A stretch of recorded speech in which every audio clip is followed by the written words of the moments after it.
Bonjour et bienvenue à ce nouvel épisode de Loi divine pour une réaction à une vidéo du Rav Ron Shaya qui s'intitule Mérite Torah, résurrection, la femme a un rôle essentiel.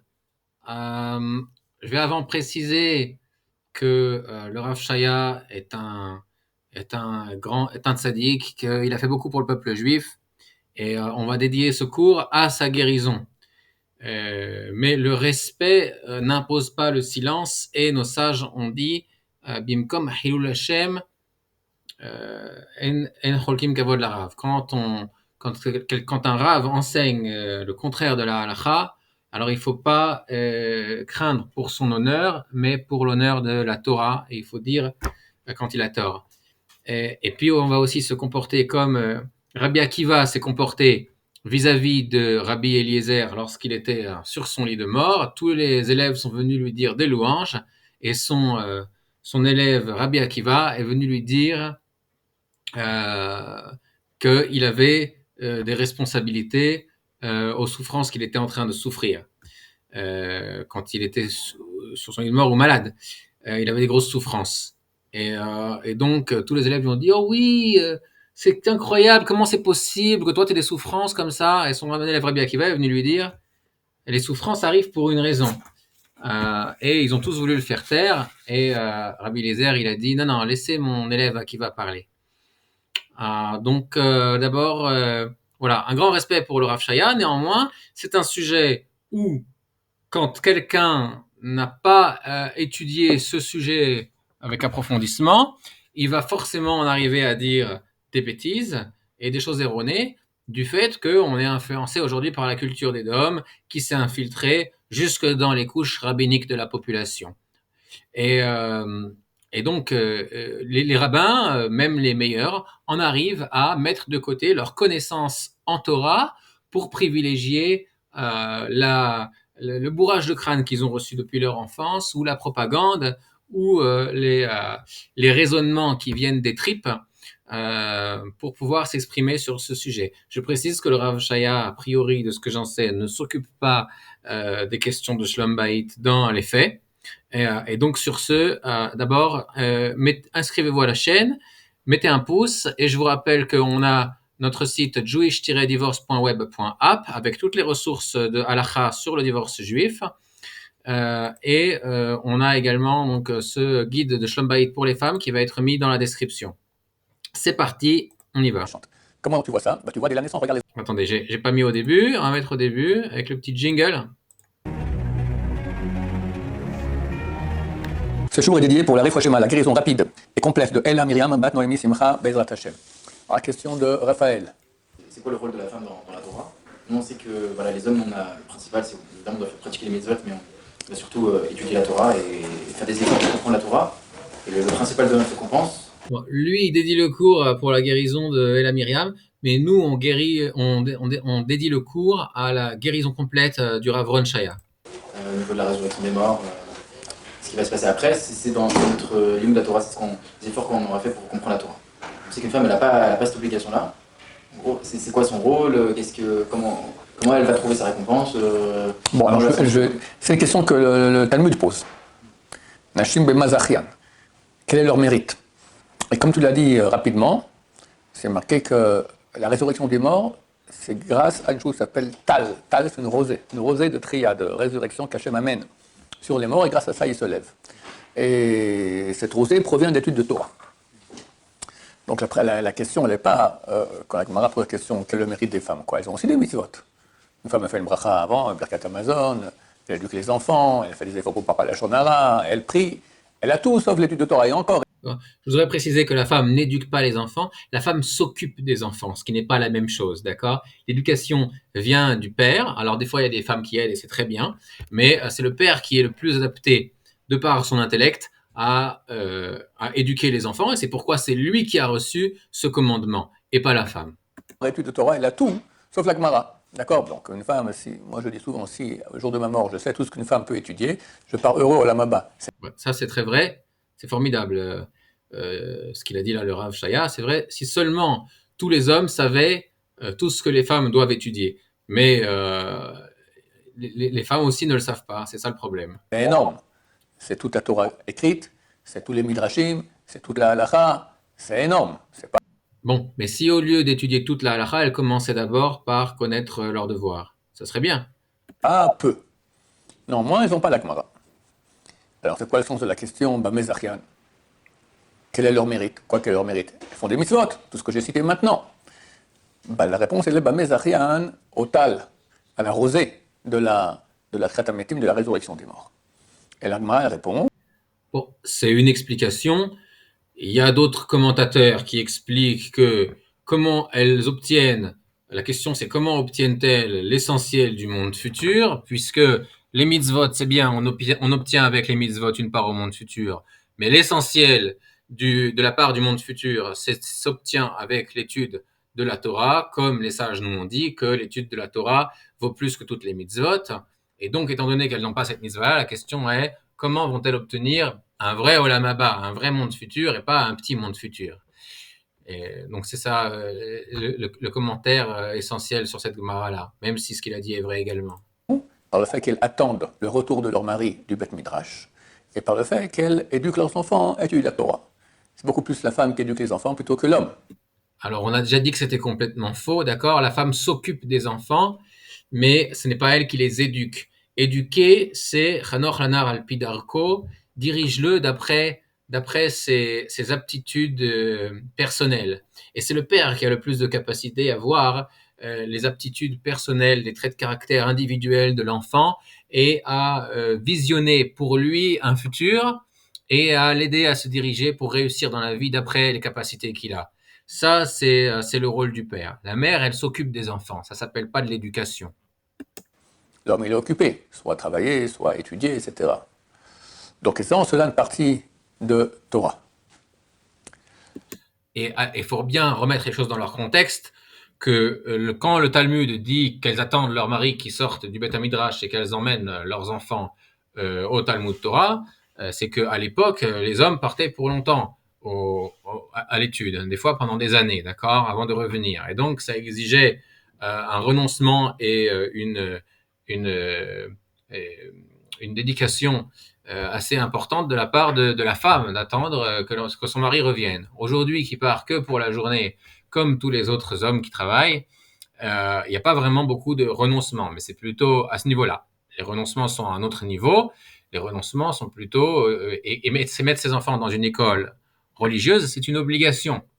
Donc il n'y a pas de difficulté à ce niveau-là puisque tous les enfants vont à l'école également. Donc les seuls renoncements qu'elle a vraiment à faire aujourd'hui, si une femme veut obtenir une part spéciale au monde futur, c'est si son mari travaille, eh bien de faire en sorte qu'il n'ait plus de travail quand il rentre à la maison et qu'après le dîner, elle débarrasse et qu'elle lui mette son livre sur la table avec un café et un biscuit et qu'elle le laisse tranquille pour étudier.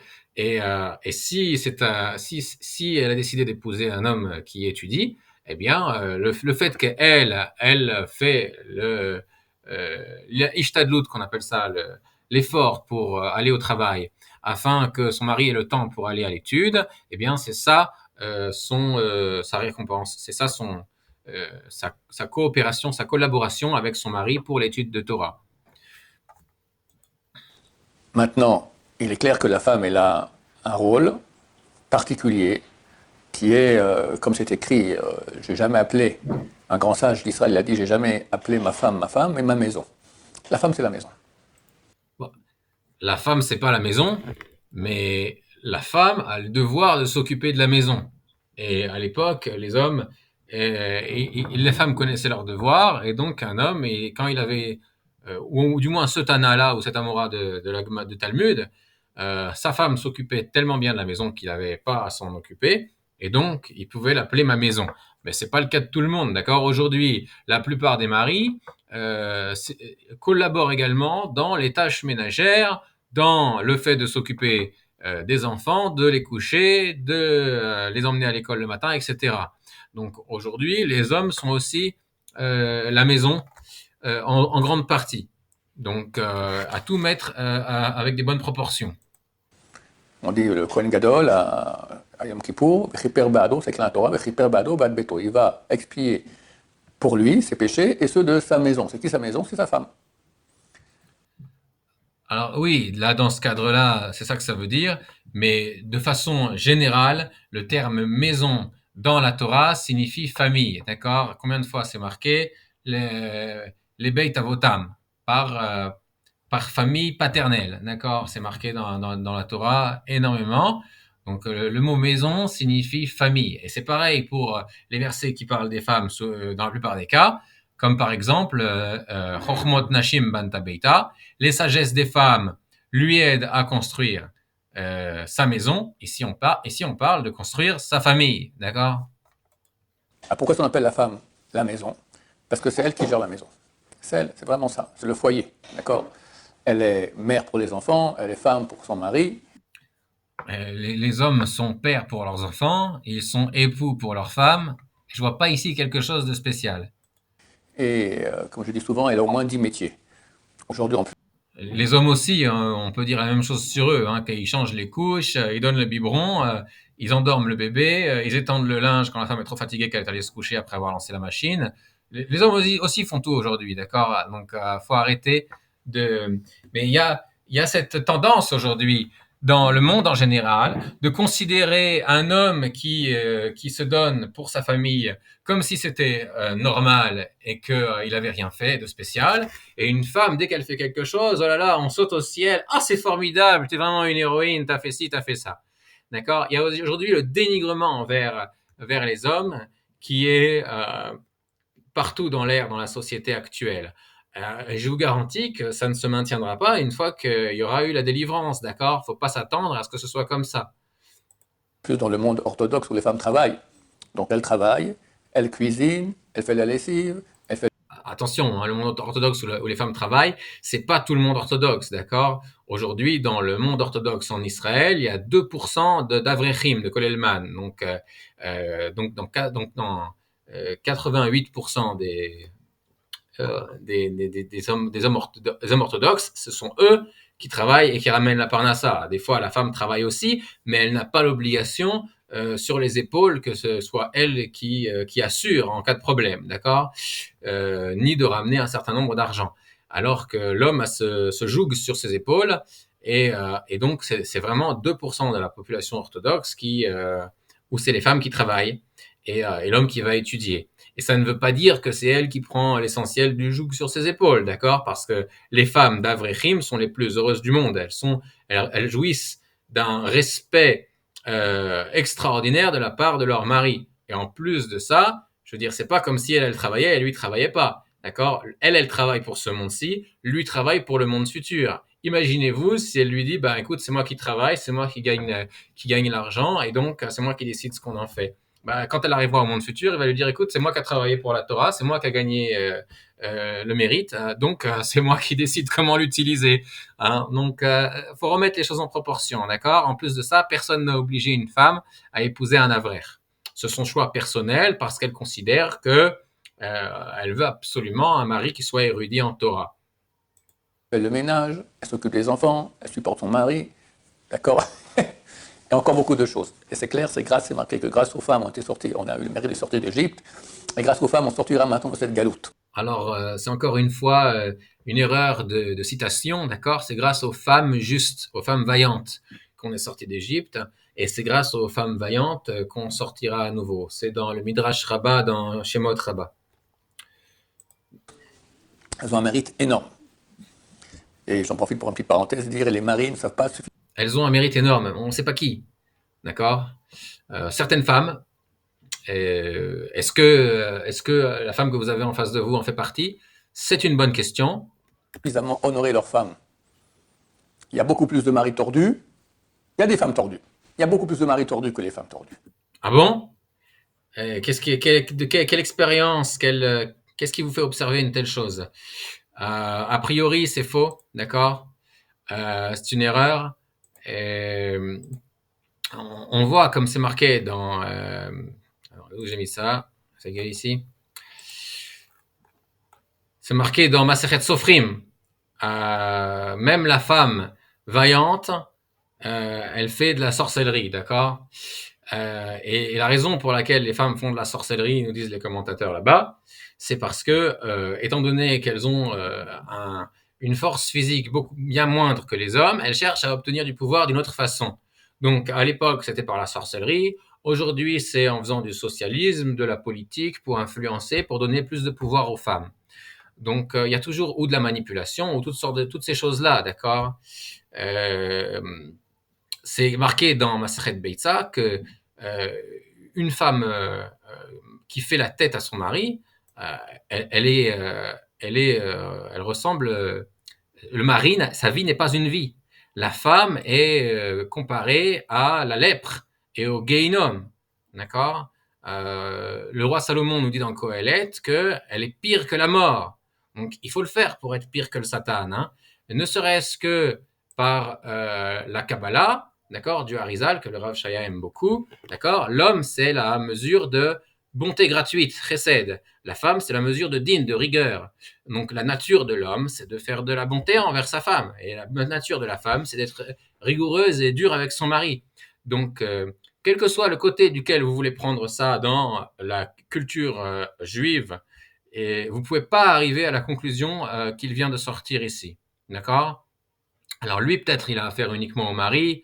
Et les femmes aussi savent manipuler bien le langage, d'accord. Quand le couple se rend chez un thérapeute ou un rabbin, la femme, elle sait comment tourner les choses qu'elle fait mal en bien et tourner les choses que son mari n'est pas fauteur comme si c'était des grandes fautes et elle blanchir ses fautes, d'accord. Et un rabbin qui n'est pas expert en psychologie féminine, eh bien, il va tomber dans le panneau, d'accord. C'est pas évident du tout. La femme, on sent, elle est bonne. L'homme, On le sent. Alors là, je suis pas d'accord, d'accord. Quand on est un rabbin, on doit donner des sources, on doit s'appuyer sur la Torah, et c'est ce que j'ai dit au début de la vidéo, c'est pas suffisant qu'on le sente, d'accord? Parce que lui, il sent ça, mais d'autres sentent autre chose. Aujourd'hui, je dirais plutôt que la plupart qu'on voit que les femmes sont très problématiques. en soi, il est méchant, il faut savoir. Il y a aussi des femmes. L'homme en soi, il est méchant. Alors encore une fois, hein, ça s'oppose totalement à ce que nous disent nos sages, d'accord, à la Kabbalah, etc. L'homme n'est pas méchant.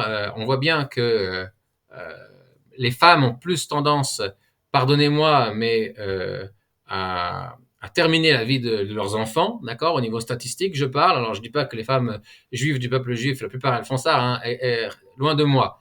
Mais on parle ici de chiffres, d'accord. L'infanticide, c'est quelque chose qui est beaucoup plus courant chez la femme. Vous voyez bien, quand il y a un divorce, la femme a tendance à être beaucoup plus cruelle envers son mari que si on laisse le mari décider comment le divorce va se passer. D'accord. Vous voyez bien dans tous les cas que la femme va utiliser ses enfants en tant que pion pour manipuler le mari ou pour lui faire du mal. Alors que l'homme, il pense pas à utiliser ses enfants en tant que pion, d'accord.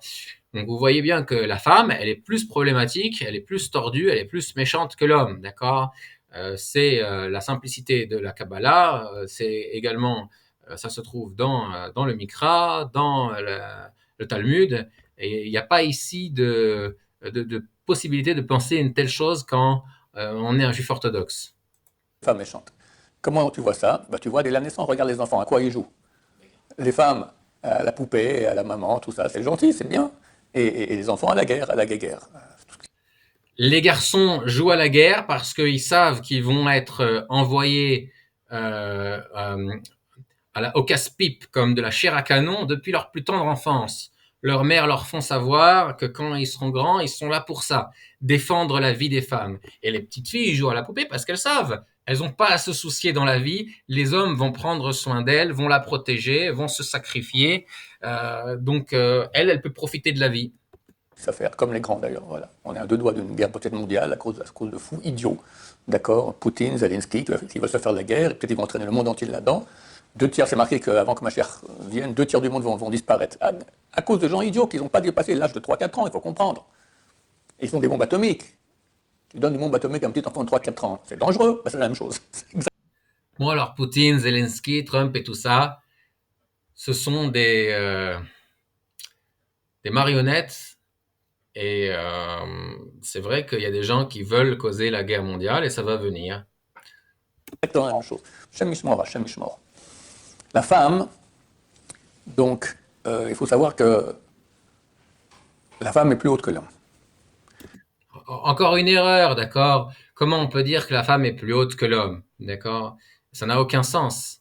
L'homme a plus de mitzvot que la femme. Donc si vous me dites, on va le laisser dire pourquoi. C'est pour ça qu'elle a moins de mitzvot. Ah, elle est plus haute que l'homme parce qu'elle a moins de mitzvot. Donc un serviteur est plus haut qu'un homme libre parce qu'il a moins de mitzvot.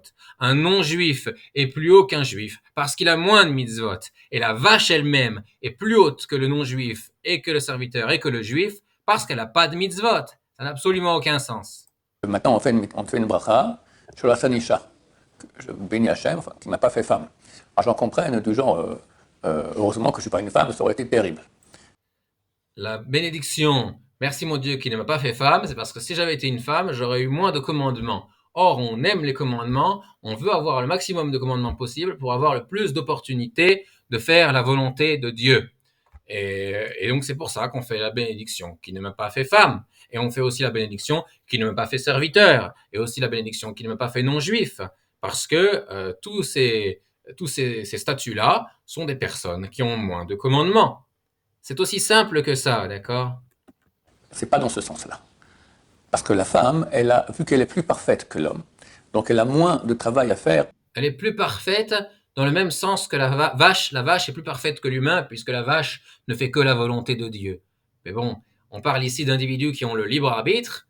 Et quand on a le libre arbitre, d'accord, Zekenegedze asa Elohim, Dieu il a fait le mauvais penchant égal au bon penchant, et on peut tout aussi bien faire le mal que le bien. Mais on voit dans la paracha de Bereshit, avec la faute de Ève, que la femme a une très grande capacité à faire le mal. Et d'ailleurs, dans le Zohar Parashat Pinchas, à la page 231b, si je ne me trompe pas, des anciennes pages, c'est marqué là-bas que à la fin des temps, on va descendre dans l'impureté féminine dans le monde, et que les forces féminines de l'impureté sont plus fortes que les forces masculines de l'impureté. Donc on voit que la femme a beaucoup plus de capacité à faire le mal.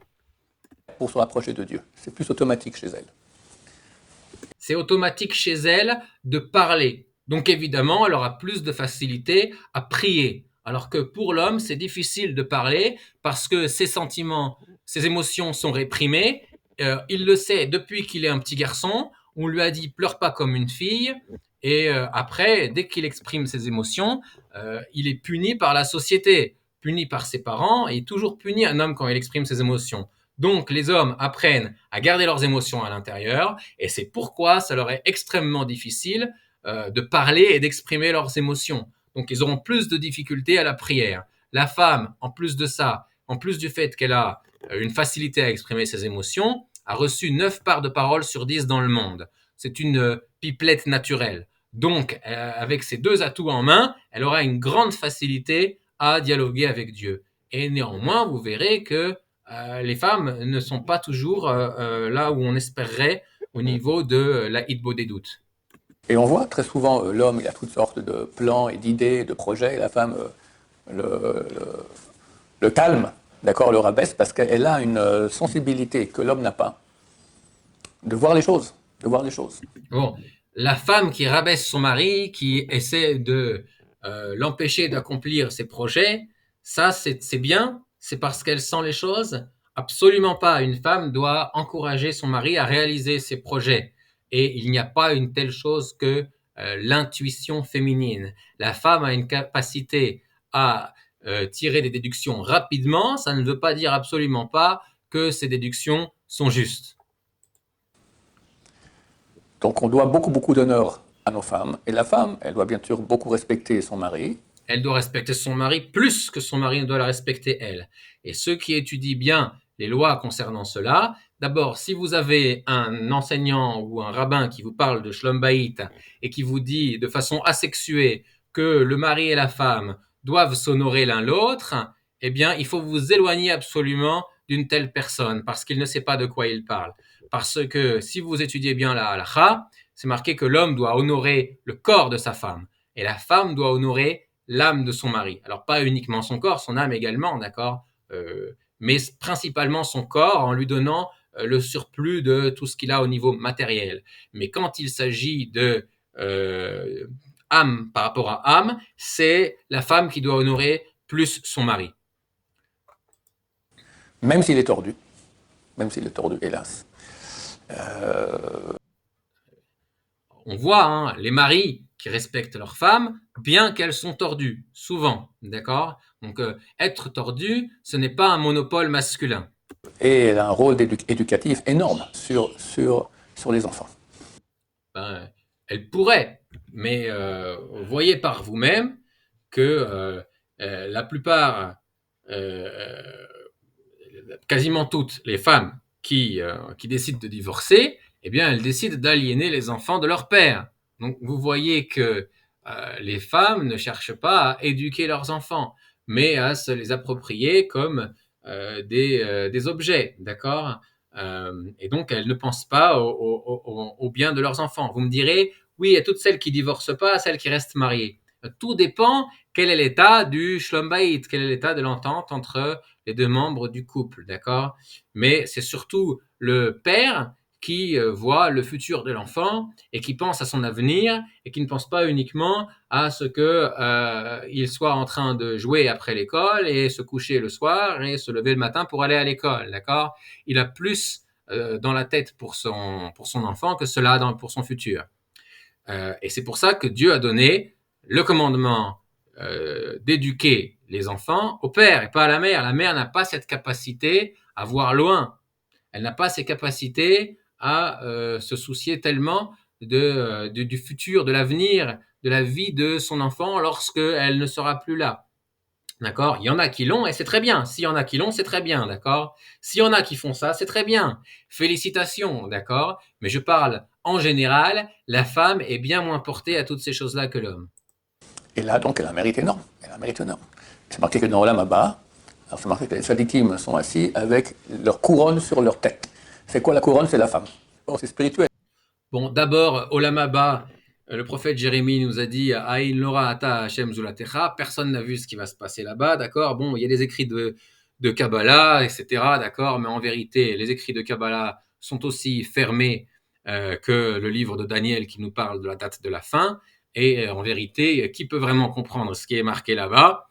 Et en vérité, on ne sait pas ce qui va se passer dans le monde futur, d'accord? En tout cas, on voit que la femme, elle arrive à la couronne de l'homme, plus haut que l'homme.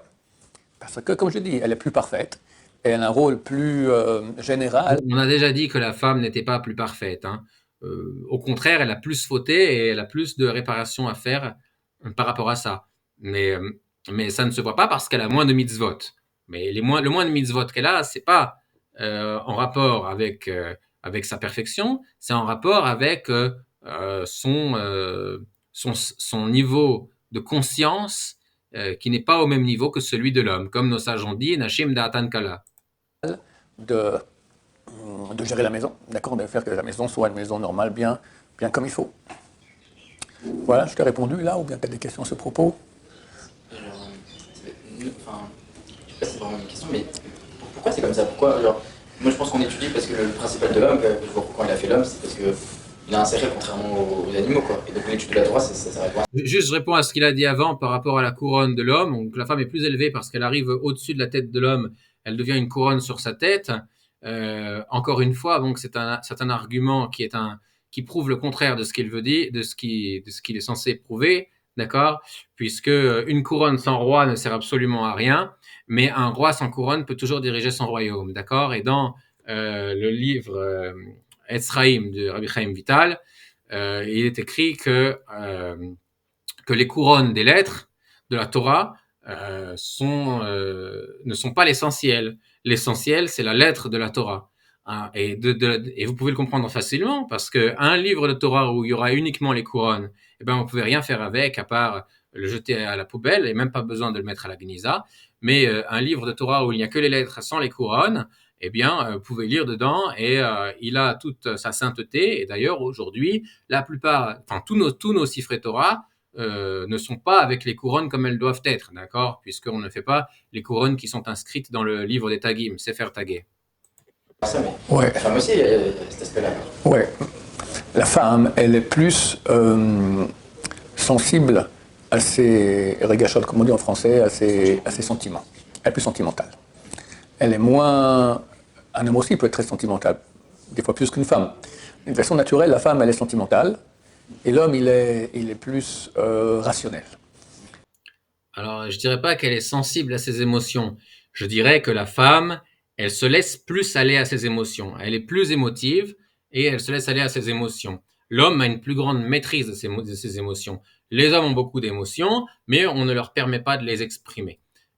Les femmes ont toute la liberté, la reconnaissance de la société lorsqu'elles expriment leurs émotions, même lorsqu'elles en arrivent à piquer des crises ou à sauter dans tous les sens.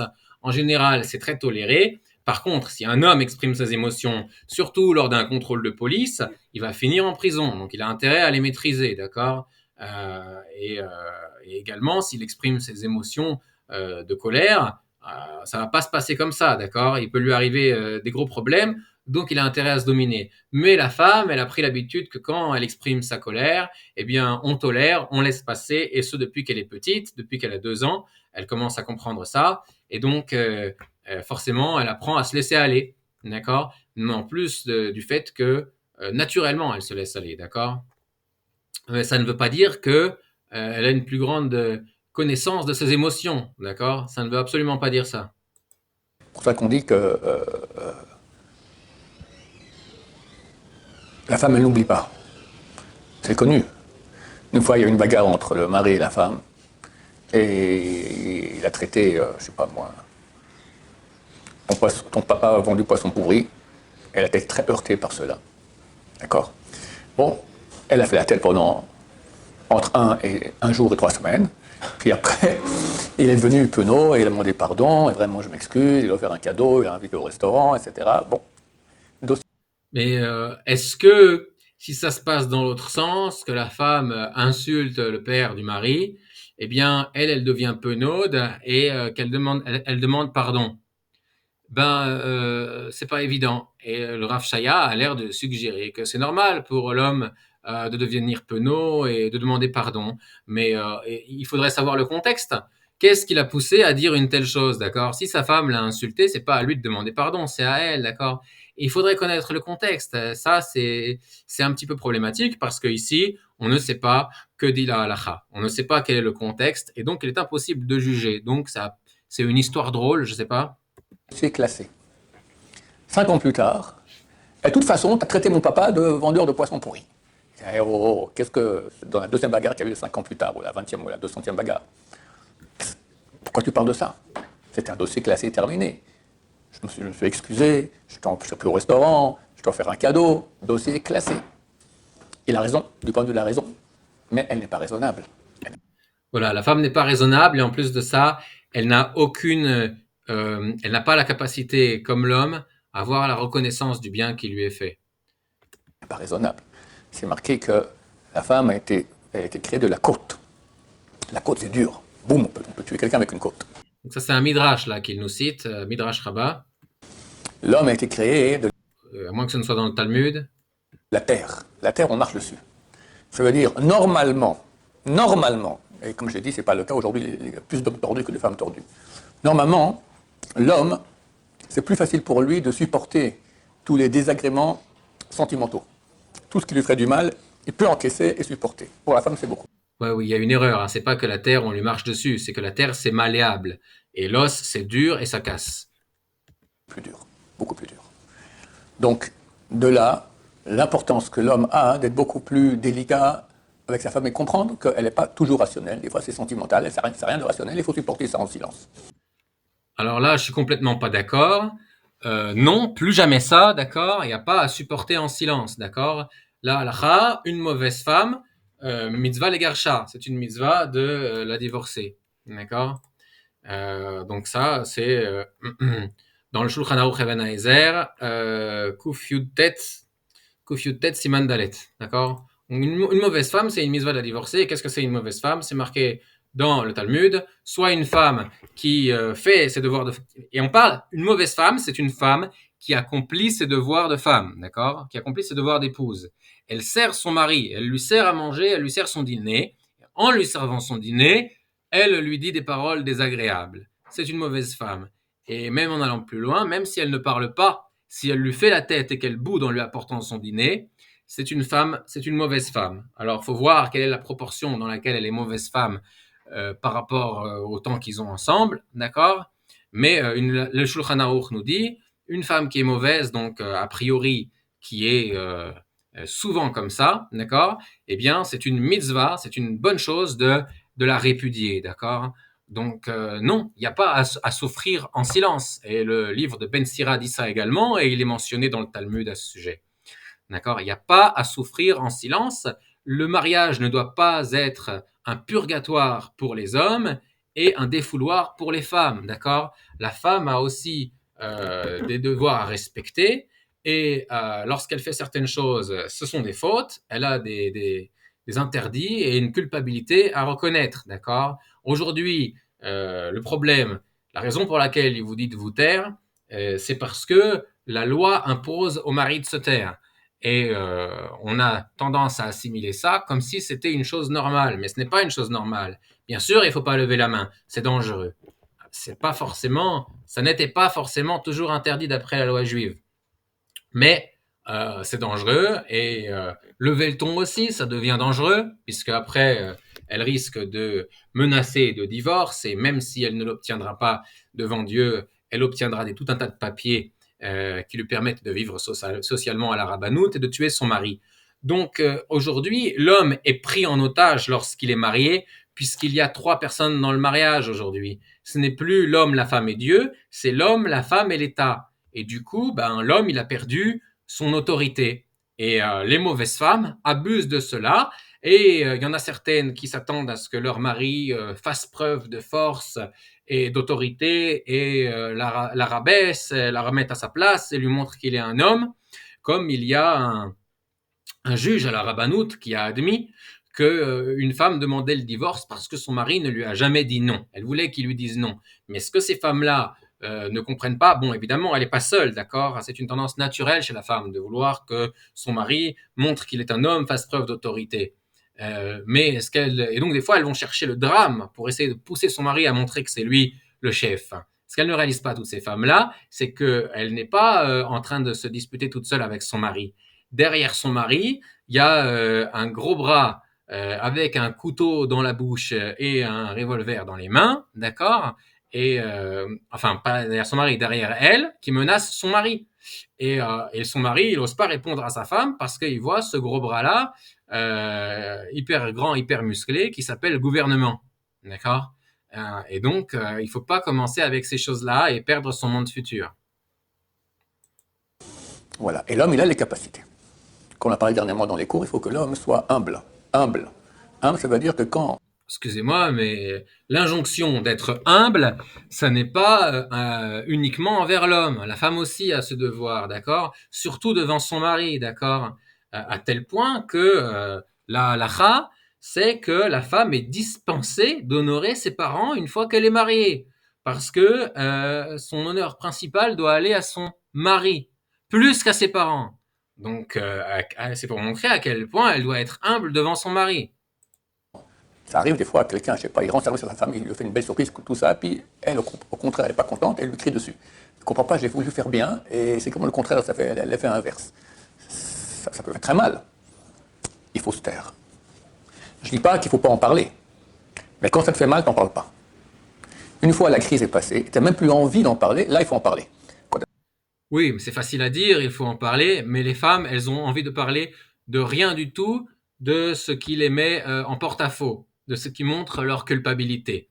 Donc, ce sera impossible d'en parler. Elle va tourner dans tous les sens la situation et elle va lui rappeler que lui, il a fait ça il y a 3 jours, et il y a 2 semaines, et il y a 6 mois, et il y a 3 ans, et que c'est à lui de demander pardon. Et à la fin du compte, c'est lui qui va devoir demander pardon pour quelque chose qui est déjà passé, ou pour quelque chose qu'il n'a pas fait, ou pour quelque chose que c'est elle qui est coupable. Donc c'est facile à dire aux hommes, il faut en parler, mais on ne peut pas en parler avec tout le monde, d'accord? Toutes les femmes n'ont pas cette attitude-là. Et le roi Salomon a dit, un homme parmi 1000, j'ai trouvé, et une femme dans tout ça, j'ai pas trouvé. Il n'y a aucune femme qui est capable de reconnaître ses torts.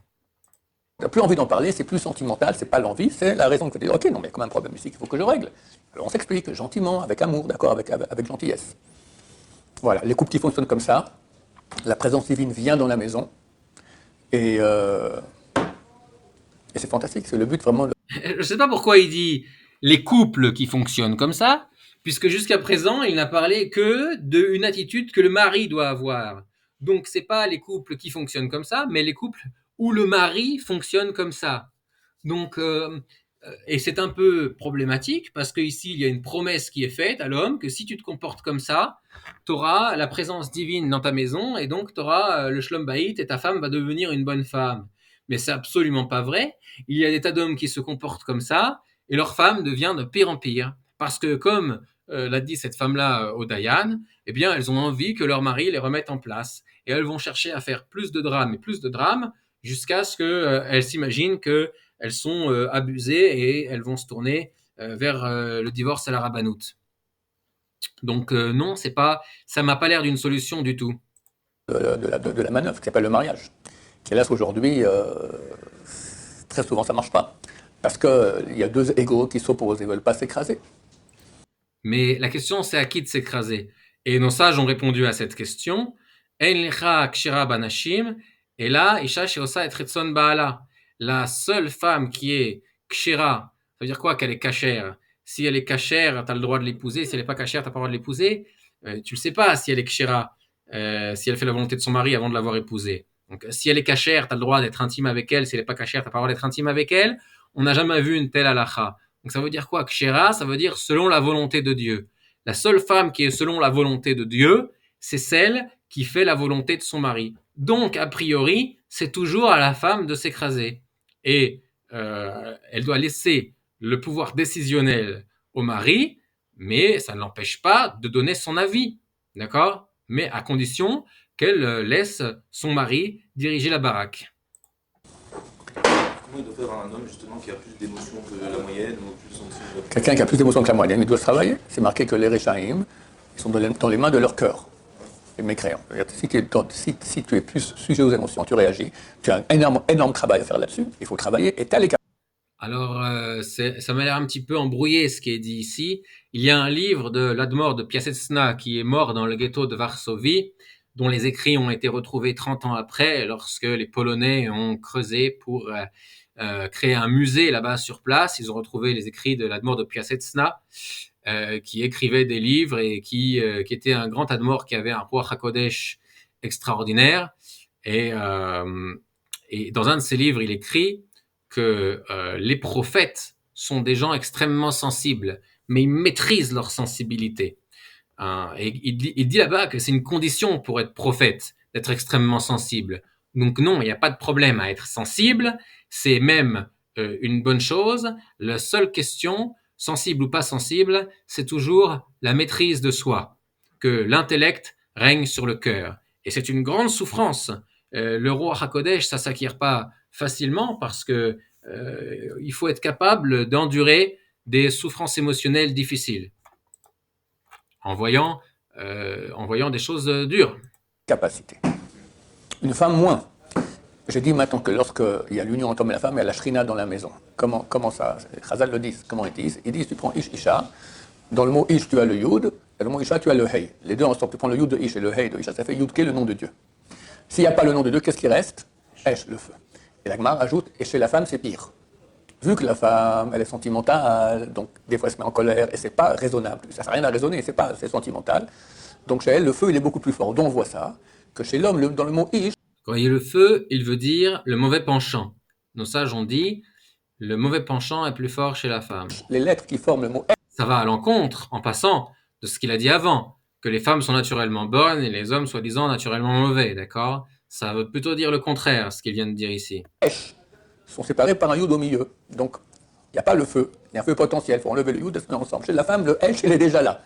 Isha. Donc, les lettres Aleph, Shin, qui sont dans le mot Ish et Isha, homme et femme, veulent dire le feu et représentent le mauvais penchant. Donc, dans le mot Ish, homme, les lettres sont séparées par un yud. Donc, le mauvais penchant est plus faible. Et dans le mot femme, les lettres Esh, le feu, sont accolées, ce qui signifie que le mauvais penchant est très fort en elle. Le hate à la fin, il y a déjà le mot Aleph Shin qui sont ensemble. C'est Gemara qui le dit. Donc, c'est à l'homme de travailler beaucoup plus le fait d'être calme dans ses émotions, etc. Et absolument pas. les deux doivent travailler autant. Simplement, l'homme a, de façon naturelle, une plus grande maîtrise sur son etc. Et lorsque la femme verra cela chez l'homme, ça sera un exemple. La femme, elle sent très bien l'homme, elle voit très bien qu'il a des très bonnes raisons de s'énerver. Puis elle voit une colonne de marbre. Elle respecte. C'est ça. Normalement, dans le couple, la femme doit, bien sûr que l'homme doit le respect à la femme, mais la femme doit un respect. Disons, c'est quand même l'homme est considéré comme le maître de maison, d'accord, pas la femme. Ben, il n'est pas considéré, hein, il est le maître de maison. Mais si le maître de maison, il s'énerve pour un oui, pour un non, et crie, il met les poings sur la table, femme, j'ai faim, d'accord, et il s'énerve pour n'importe quoi, c'est plus un homme, c'est pas un maître de maison. Alors, c'est absolument pas vrai, hein. Il y a une Gemara, un Talmud, où là-bas, on voit, si je me trompe pas, c'est dans Masechet Avodah Zarah, dans le traité donc de l'idolâtrie. Là-bas, dans la Mishnah, on pose la question, celui qui déchire son vêtement dans sa colère, il est dispensé. Et dans le Talmud, on pose la question, mais comment ça, dispensé? On a dit celui qui déchire, celui qui se met en colère, c'est comme s'il faisait de l'idolâtrie, etc. Et la conclusion à la fin de la Gemara, c'est de dire non, on parle de celui qui se met en colère pour imposer sa crainte et le respect de son autorité à sa famille, à sa femme et à ses enfants. Pour celui-là, c'est permis. Donc, et on a là-bas des exemples d'Amoraïm, donc de sages du Talmud, qui ont fait certaines choses comme déchirer leurs vêtements, jeter des outils par terre, lancer des poissons à la tête de leur servante. Donc, on voit que un homme a le droit parfois d'exercer une certaine colère contrôlée pour pouvoir imposer son autorité lorsque elle est bafouée par sa femme et ses enfants. Ça, c'était d'après la loi juive. Maison, c'est un chien, d'accord. Comment on va demander aux femmes d'honorer un chien? Attends, je finis ce que je veux dire. Alors, on pourrait dire la même chose dans l'autre sens. Hein. Si une femme est pas tsnoua, bah, c'est une chienne. Comment on pourrait dire à un homme d'honorer une chienne? Vous voyez comment ce serait pris, hein, d'accord? Donc c'est très facile de dire des mots durs aux hommes parce que, comme il vient de le dire, bon, ils sont capables d'encaisser. Mais on se permet pas de dire les mêmes choses devant les femmes. Absolument pas, parce que on sait que on pourra pas continuer à parler en public si jamais on continue à dire des choses pareilles. Les femmes sont absolument pas capables d'encaisser. Qu'il doit faire, il doit montrer qu'il est un vrai. Donc il y a du coup un laisser-aller qui se passe, que on se permet de dire des choses complètement insultantes envers les hommes. Un maître de maison, c'est un maître sur soi d'abord. Donc quand les émotions, marbre, colonne de marbre, et s'il voit qu'il risque de parler, bah, il part, il sort. Alors, je suis absolument d'accord là-dessus. Hein. Il faut toujours garder son calme, d'accord? Parce que de toute façon, se mettre en colère ou exprimer de la colère, c'est dangereux aujourd'hui. Donc, il faut toujours rester calme et, s'il le faut, prendre ses dispositions, appeler son avocat, filmer, sortir. Je ne sais pas si c'est une bonne idée parce que, en fin de compte, c'est donner raison à la femme et lui montrer qu'elle est toute puissante lorsqu'elle se laisse aller à insulter son mari. Mais parfois, quand on est pris par le temps, pris par les événements, c'est difficile de garder son calme. Il faut en être conscient. Elle verra qu'il est énervé, mais au moins, c'est pas sorti. C'est déjà mieux. Au bout d'un moment, il peut arriver à pas s'énerver. Jamais. Jamais crier. C'est beau une maison où il n'y a jamais un mari qui crie. Jamais. Maintenant, ce qui serait bien, c'est de faire le même cours aux femmes et de dire, c'est beau une maison où la femme, elle respecte toujours son mari, elle se comporte jamais mal envers son mari, elle se rebelle jamais envers son mari. Hein? C'est beau une maison comme ça. Les enfants, c'est un exemple. Qu'est-ce que tu peux demander aux enfants si tu t'énerves pour un oui, pour un non? Bon, il faut reconnaître que le Rav Shaya s'adresse ici à des jeunes hommes, mais ce qui est très grave, et j'ai déjà eu cet échange avec un autre jeune rabbin, c'est que quand on met une vidéo sur Internet, eh bien, les gens ne voient pas à quel public on s'adresse. Donc, il faut soit préciser à quel public on s'adresse, et si c'est sans précision, eh bien, ça signifie qu'on s'adresse à un public mixte. Et dans ce cas-là, eh ben, il faut parler pour les hommes et les femmes. L'éducation, c'est pas ce qu'on dit, c'est ce qu'on est, ce que tu montres. Donc s'ils voient papa qui s'énerve, maman qui s'énerve, et les deux qui se crient dessus, ben, ils vont faire la même chose, eux aussi, ils vont aussi s'énerver. Oui, ta question. Mais la responsabilité incombe aux deux parents de montrer l'exemple, et pas seulement au père. D'ailleurs, un homme pas dans les émotions où il ne sait pas se contrôler. Ça veut dire c'est plus fort pour lui. Je veux dire, il peut rien. Il a été créé comme ça, c'est des sentiments. Comment il peut les utiliser pour le bien, pour positif pour sa maison? Il faut poser la question plus clairement. Donne-moi un exemple. De quel type de sentiment tu parles? Par exemple, quelqu'un qui est toujours touché par tout ce qu'il voit, il va voir sa femme qui a de la peine, il va aussi avoir de la peine. Ou, comment utiliser Si un mari il voit sa femme qui a de la peine, il n'a pas de peine, c'est pas un mari. Il doit avoir la peine. Avoir la peine, mais continuer à vivre. La vie, il faut faire cette séparation des choses. D'accord? Et Mais on aurait bien aimé entendre également, parce qu'a priori, ça ne doit pas être sexué, cette remarque. Un conjoint qui voit son conjoint, son époux, qui a de la peine, c'est pas un bon conjoint. C'est ça qu'on aurait aimé entendre. Et pas seulement la culpabiliser uniquement les hommes. avoir la peine, et néanmoins avoir la émouna, la foi en Dieu, et la joie d'être proche de Dieu, savoir que nous sommes des enfants de Dieu, que nous sommes très proches de lui. Mais d'un autre côté, il faut reconnaître que parfois, certaines personnes ont de la peine, mais ça sont causées elles-mêmes, d'accord? Donc dans ce cas-là, quand on a un fou qui s'entaille le bras et qui dit ensuite j'ai mal, eh ben, est-ce qu'il faut avoir de la peine pour lui, d'accord? C'est une bonne question. Ces choses-là, elles aident, même quand il y a les peines. En fait, il faut la émouna, voilà. Je vous ai raconté hier ce qu'il a dit le Yanouka, je vais répéter. Il a dit que le plus grand problème pour le peuple juif aujourd'hui, c'est qu'on ne se rend pas compte à quel point on est des enfants de Dieu. Quel est notre degré extraordinaire, phénoménal, oui. Oui, bon, mais tout le monde sait qu'il faut avoir la foi. Maintenant, c'est pas ça qu'on attend d'un rabbin quand on lui demande des conseils pour avoir le shlom bayit. On attend d'entendre des paroles de sagesse. Comment pratiquement je fais pour avoir le shalom bayit? Et la première chose à faire, c'est d'abord la femme doit apprendre ses devoirs. Et une femme qui refuse d'apprendre ses devoirs en tant que femme, ben, tout simplement, c'est pas une bonne femme, d'accord? Donc, il n'y a rien à faire. Si la femme refuse de reconnaître qu'elle a des devoirs envers son mari, il n'y a rien à faire. L'homme pourra être le plus merveilleux du monde. Après, ça dépend de la décision du ciel, d'accord? Et des fois, il n'y a rien à faire. Il ne pourra rien faire pour changer les choses. C'est quoi les différents outils qu'un homme possède pour travailler sur lui et comment il peut Les différents, je n'ai pas compris, les différents outils qu'un homme possède. d'outils. Ouais, différentes techniques, outils, méthodes. Voilà, exactement. Vous voyez, même l'élève, il pose la question. Oui, non, on veut pas entendre et la Emouna, on veut des outils concrets. Qu'un homme peut avoir pour travailler sur lui, justement, et contrôler ses émotions. Et comment il peut réagir, du coup, quand avec sa femme, il y a une crise, mais que c'est pas une crise liée à une cause réelle, quoi. C'est juste lié à un problème d'émotion, je sais pas quoi. Comment il peut gérer ça? Donc je pose deux questions. Un, quels sont les outils qu'on peut utiliser pour arriver à maîtriser notre cœur en général? Et comment on fait quand il y a une situation de crise avec sa femme qui est due à ses émotions non rationnelles? C'est ça ta question. Alors première question, les outils. Le plus grand outil, c'est le moussard. Il y a des livres de moussard, il faut l'étudier, il faut en lire. Alors, c'est encore une fois, ça revient à la même chose que ce qu'il a dit avant, hein. Ayez la Emouna, ayez la foi, d'accord? Taisez-vous, laissez passer. Mais c'est pas une solution, parce que le fait de laisser passer, de se taire, etc., ben, il y a certaines femmes qui vont pas le voir comme une comment on appelle ça, comme une louange envers son mari. Elles vont voir ça comme une faiblesse. Elles vont dire il est pas capable de faire face au conflit, il est pas capable d'exprimer son opinion et de montrer que c'est lui l'homme, et donc elles vont mépriser plus leur mari.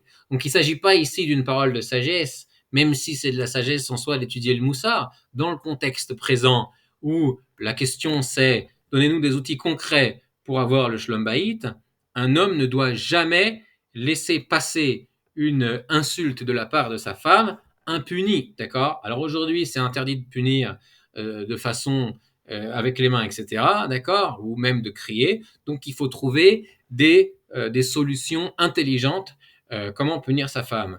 Ne serait-ce que par le fait de lui montrer qu'on a du mépris pour elle. Et le jour où elle demandera, ben, pourquoi j'ai l'impression que tu ne m'aimes plus, tu dis, ben, tu m'as insulté, voilà, tu m'as pas demandé pardon, donc tant que tu me demandes pas pardon, pour moi c'est fini, c'est tout.